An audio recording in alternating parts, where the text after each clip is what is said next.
And I always say it first starts with your mindset and a growth mindset, and seeing setbacks or challenges as opportunities for growth, and that our skill sets, we're not fixed. We're all people that are open. Again, I always think of every opportunity as opening doors and really going into it with open arms and learning everything you possibly can in that moment, because it really will lead to fruition later on in your career. Welcome to TTalks, where we dive into the stories behind the leaders shaping our world. I'm your host, Walia. Today, we'll be speaking with Kelly Pennell of Microsoft, where she is the North America Sales Excellence Leader for the SMB market. Kelly, welcome to TTalks. Thank you. Great to be here.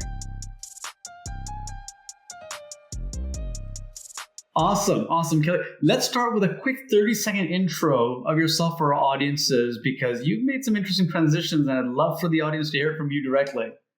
Yeah, I'm the chiropractor in tech, but not working as a chiropractor in tech. I am a chiropractor by training. I still practice actually part-time, but I'm now actually a sales operations leader at Microsoft. Amazing. And those two typically do not meet.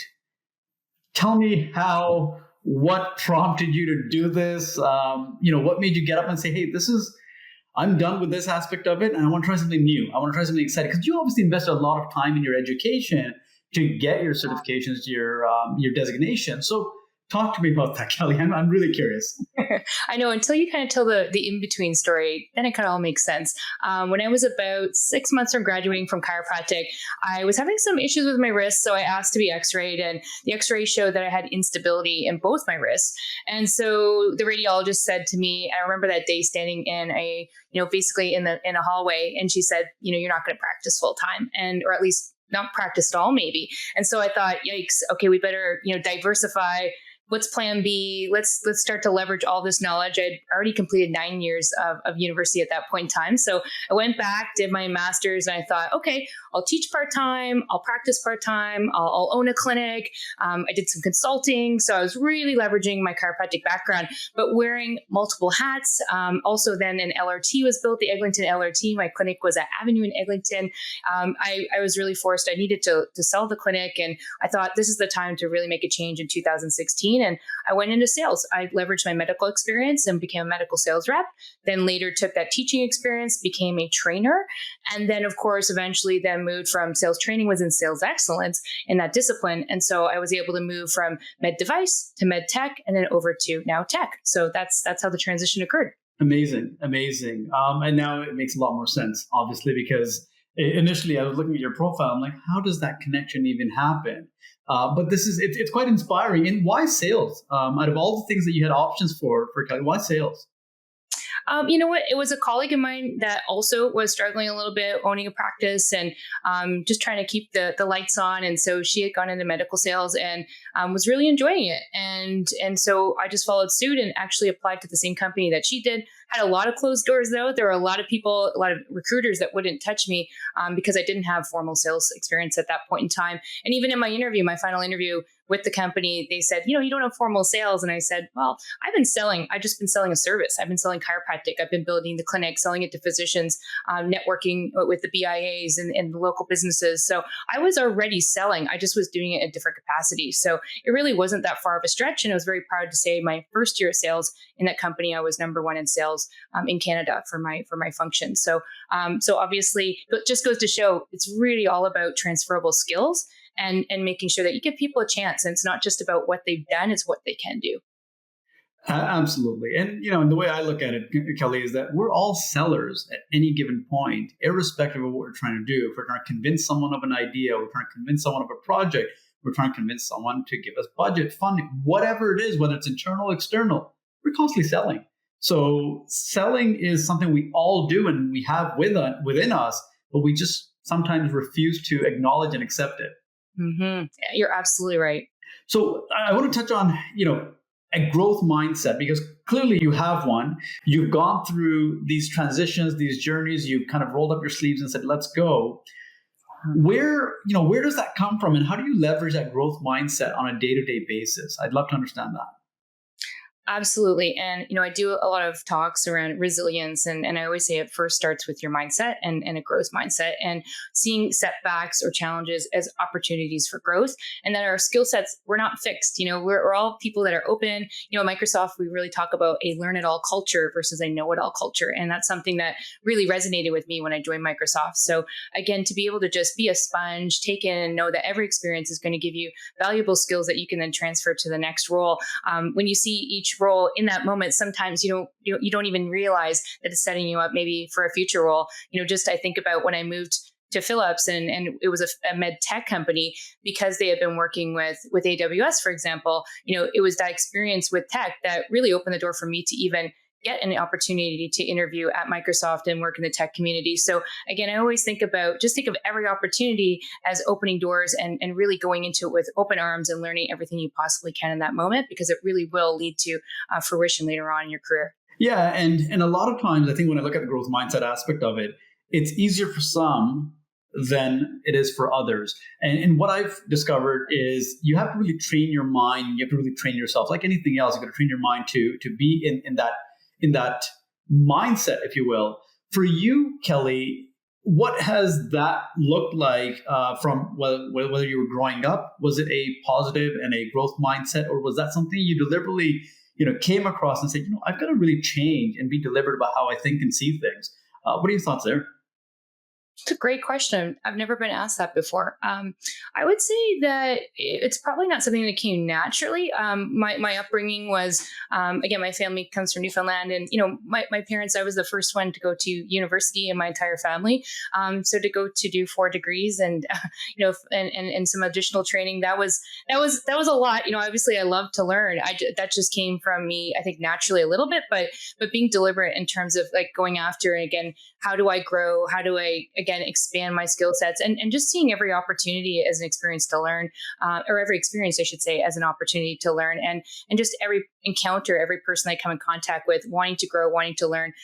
So I guess there's a bit of a natural component to it, but definitely there has to be a deliberate action, because times are often our worst enemy. And so, it holds us back sometimes, but making sure that we find the time each day and every encounter to be open to learning and growing, that's really key. Absolutely. Yeah, I love that. And you talked about something very important there, being deliberate about a lot of things as well, right? So is that something, and even coming into the tech space, that's something you kind of planned out and said, hey, this is where I want to go and this is what I want to plan towards? Or was it things that you kind of stumbled across, saw the opportunities, took the chance and went with it? Like, what was your, course of action there? Well, I would say no. And being just truthfully, I never thought I'd see myself in the tech industry. I always call myself a late adopter with a lot of technology. I think it's funny. I was just listening to some of our keynotes at Microsoft this week. It's our start week for a fiscal year, and one of the CEO from Epic was presenting, and he said, "Healthcare, we're often not the big adopters, right? We're not the early adopters. We're a little slow." And so I probably definitely fall in that category. No, for me, coming into tech, it was something I never really considered. I didn't think that I had to be very technical. I had to have a lot of background in that particular area, and a lot of software experience, maybe a computer science degree. Truth be told, I actually failed computer science in first year university. And my dad still doesn't know about that. So if he watches this podcast, he now knows.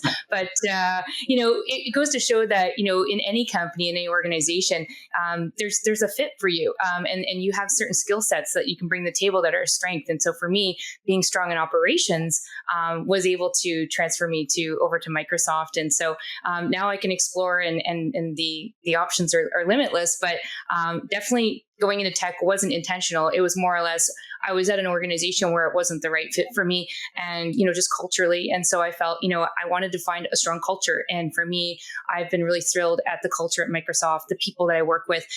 It's just been an amazing experience. And so that's what drove me to join Microsoft. It wasn't tech. It was the company culture. Absolutely. Amazing again. And I love what you said there. This is something very interesting that, really reflects on what your growth mindset is, again, is that you didn't do well in computer science. And then for you to still look at it and say, hey, tech company, this is all they do, that connection there, and you still took that leap of faith there. I used to hear this all the time that, and I do have a computer science background, so that for me, it was a little bit a different journey. But I used to hear all the time, wow, Microsoft, you must be super technical. And people don't realize the company is huge. not every role is a technical role, right? People forget that. And that's most of these large organizations that exist today. Absolutely. Yeah, there's something for everyone. Absolutely. No, exactly. And, and for you coming into the tech space as a female leader, I mean, that's a challenge in itself. Let's call it for what it is. And it's something that we're still trying to overcome. And there's not enough of them, out there that that you get the same welcoming experience, because the females that are there, they're already judged based on their skill set within the industry. Now, coming as an outsider, that's a whole different challenge in itself. I'd love to get your advice for those of our listeners who are not in tech, who are thinking of, hey, is this something for me, and not being technical? Like, there's a lot of unknowns. Just your perspectives on how you overcame all of that and saying, these are going to be things that I'm going to have to, again, roll up my sleeves, learn, understand, and then get into this space. And I'm okay with this versus let me go pick something easier to do, right? So what your perspectives on that, please? Yeah, it's interesting you mentioned it, because it didn't intimidate me joining Microsoft. I mean, very fortunate that this is such a diverse and inclusive community here. And, so many leaders, just even this week, seeing so many women leaders on stage at our Faster, it's been amazing to see. And so I've never really noticed it. But when I did start going out in the field, because again, I'm very internal in my role. And so I see a very strong representation of females to male ratio. But when I was out in the field and being at just, some events that, were held by, our resellers and partners. And I was like, wow, I looked around the room and said, there's not a lot of women here necessarily, right? Like, it's like kind of a maybe 20 to 80 or 30 to 70% ratio. And so it was a bit of an eye-opening experience, I think, for me, because I think maybe ignorance was bliss a little bit. And that, I've been very fortunate, that in my exposure to tech so far at Microsoft, it's been very inclusive. That being said, I've worked for a number of organizations where, I saw a shift. One company was very female based, but we had a very large nursing population. So it made sense, because often, there's a higher ratio of female to males in nursing. But in other companies, like my first medical company I joined, I was one of very few female sellers in the entire company. So I don't think it's isolated just to tech. Absolutely. It's across all industries and different organizations. And it really goes to show, as organizations, we have to work really hard to obviously be diverse and inclusive, and obviously to have our women's groups and our ERG groups available to help promote women in leadership, and to, of course, just have mentors and mentees and to help support and empower our fellow females is really super important. Absolutely. And you touched on, mentors and mentorship. Again, another essential aspect of growth in any career, any journey. For you coming in from a whole different world into this space here, now your network is changing, the people you're around is changing. Yeah. And typically mentorship happens with people who kind of know you, have a relationship. How has that been for you? And what does that look like for you in the coming years, if you will, in adapting and getting that support you need, and then providing support to others as well? Because obviously you're on a journey to prove that you're capable of doing this, and you're hitting the marks, and people are going to seek for mentorship from you as well. So just your thoughts on mentorship and that aspect of it. No, absolutely. And I agree. And my personal philosophy is that, every experience is an opportunity to learn, grow, and then empower others. So I'm a big believer of always giving back. And I do have a number of individuals reaching out, and, obviously people sometimes early in career or could be later in career, like people that are looking to transition careers. I get quite a bit of reach outs on, how do I make a transition over to tech? Let's say, people early in career, how do I get to an organization at a level like a giant tech like Microsoft? And so definitely working and trying to give back to those individuals and give the best guidance and advice that I can. And then on the flip side, I think it's important when we look at mentors to have a wide variety of mentors. So mentors within the organization, but also outside. I have individuals that I turn to for mentorship just on general guidance, career coaching, et cetera, that might not necessarily have to do with my role specifically. Whereas again, I'm trying to build that network. I'm about 23 months, almost 2-year anniversary with Microsoft in August. And so for me, I'm trying to expand that network and personally, all my healthcare background, I'm like, I would love to go into the healthcare industry at Microsoft. So right now I'm super actively reaching out and just trying to make more connections in that particular area. And, we have a great culture here in just terms of that coffee chat culture of just, reaching out to somebody, even if you see someone on LinkedIn or in your organization and, hey, do you have 20 minutes? Can we connect? And, if you find that individual that really is aligned to your goals and what you try to want to build, what strengths and power skills you want to build, or if maybe it's a hard skill, again, what coaching guidance you need. Again, I think it's important to have a variety of individuals that you can lean on to help guide you and support you. So I would always say never limit your network and try to have an expansive network as much as possible. And that's only going to benefit you in the end. Absolutely. And I think, being deliberate about that aspect of it is very critical as well. One of the things I used to do when I was at Microsoft was that I would actually set up a meeting on Fridays where anyone's welcome to join, and we're going to talk about certain topics or certain areas, and they're welcome to bring in their expertise and just have a little session on learning and growth. You get to obviously connect with people, you get to coach people, you get to learn from people. So all of that all mixed together. And the culture at Microsoft really was very, very inclusive to allow for that, where you could approach anyone across the world and be part of these segments, right? That's the beauty of an organization like that.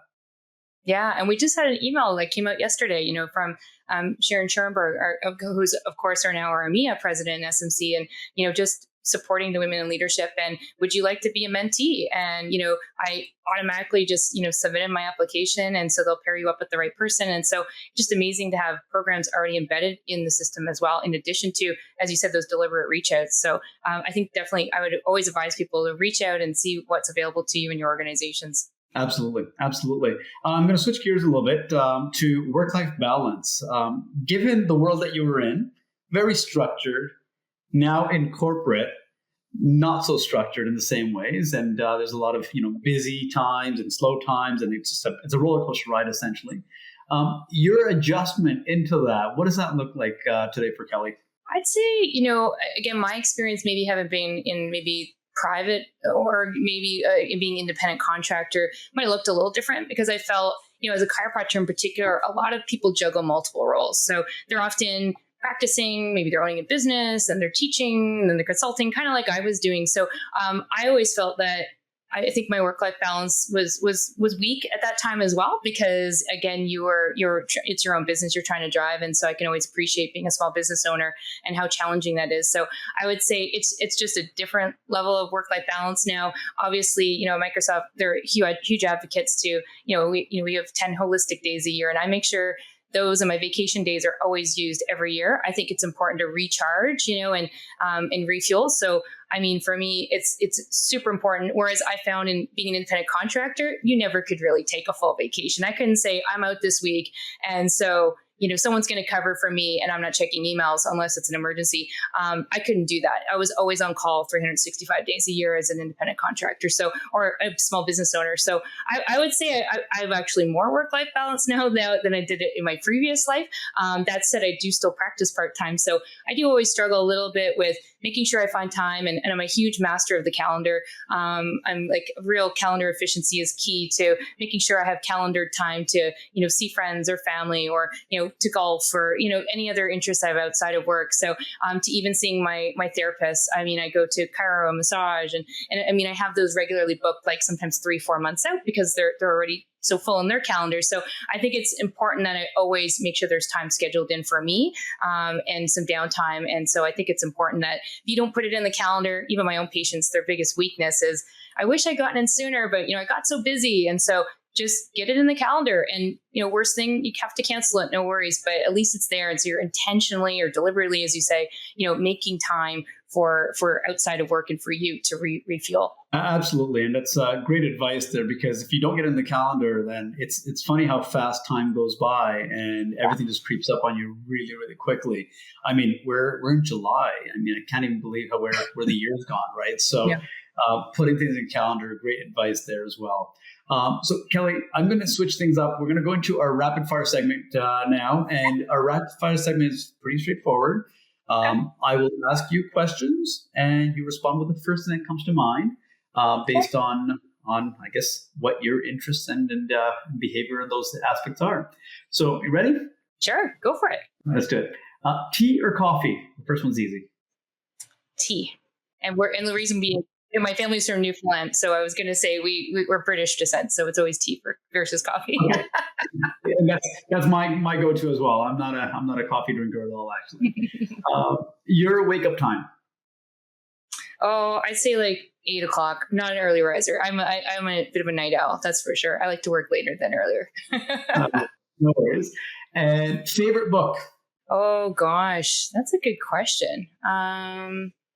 Yeah, I'm blanking on that. I'm not a huge reader, believe it or not. And I find like leaders, it's always about getting up at 5 a.m., going for a jog and reading a book once a week. And that's really not Kelly. I prefer to ingest information. Maybe too many years of university and textbooks have maybe turned me off.